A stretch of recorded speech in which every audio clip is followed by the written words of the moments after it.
নাকি মুসলিমদের বড় করছি। না ভাই, আমি এই বিশ্বের মাঝখানে হিন্দুরা যে মুসলমানের ভাই, মুসলমানরা যে হিন্দুদের ভাই, এই সত্যকে প্রতিষ্ঠা করতে চাচ্ছি। আমরা ভুলে গেছি কবিদের কবিতার কথা, মোরা একই বৃন্তে দুটি কুসুম, হিন্দু মুসলমান।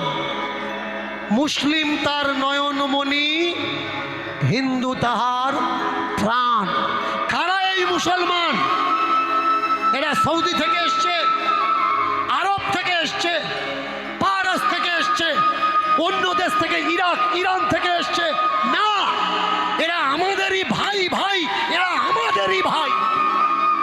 আমাদের বর্ণবাদীদের অত্যাচারে এরা মুসলমান হয়েছে, কিন্তু কিছু মিথ্যা ইতিহাসকার